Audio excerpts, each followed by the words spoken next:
is the trade secrets. I mean, currently right now they have to explain some chemicals that they put into this fracking process. But they do have exemptions, and they hide behind what the state likes to call trade secrets.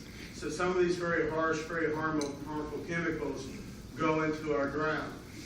They also have the exemptions of the Clean Air Act, the Clean Water Act, the Clean Streams Act, and the Right to Know Act.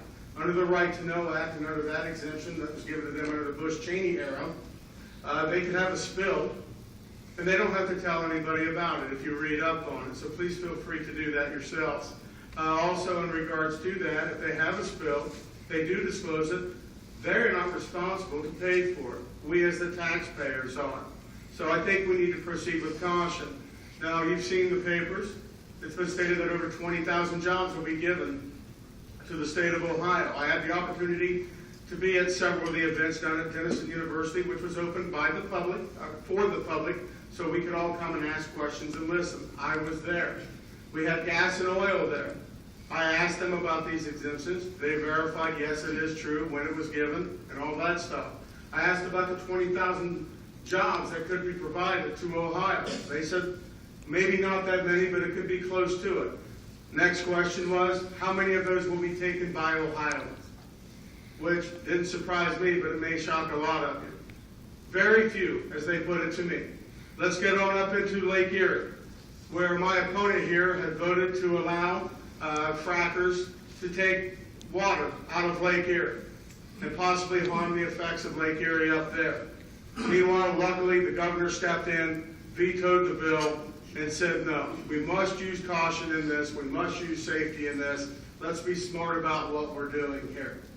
There's no need to rush. We have what they need. Thank you. Mr. Hardy.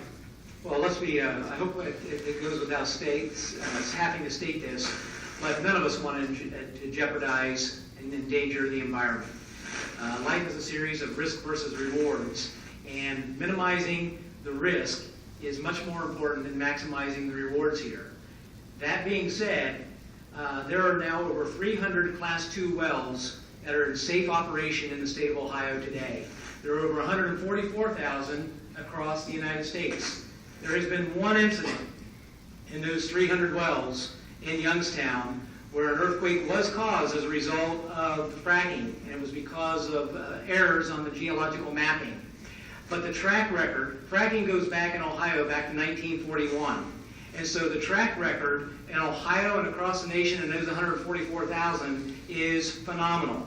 And since 1985, per House Bill 501, the law in the state of Ohio on the disposal of the low toxicity waste from oil and gas waters has to be disposed of per the Clean Water Drinking Act. That's a landmark piece of legislation. That's the preferred method of disposing of this low toxicity waters, and it's also the law. And keep in mind here, folks, because we have a phenomenal track record of safety and safety to the environment, the upscale, the opportunities for Ohio through the Marcellus and Utica Shale are phenomenal. We're in the first inning of some phenomenal. We need to be weaning ourselves off of our dependency on foreign oil. And so this has great ramifications, positive ramifications for our nation and our state, and it can create thousands of jobs. So we want to minimize the risk, but fortunately we can also maximize the reward as well. Thank you, Mr. Hardinger. All right, our final question before closing statements. Some in Ohio believe bold changes are needed to our government structure.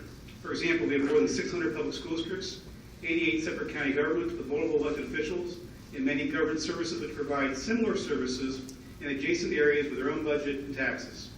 What's one idea you have on how Ohio could deliver better or the same level of service more efficiently? Mr. Hayes, we'll begin with you.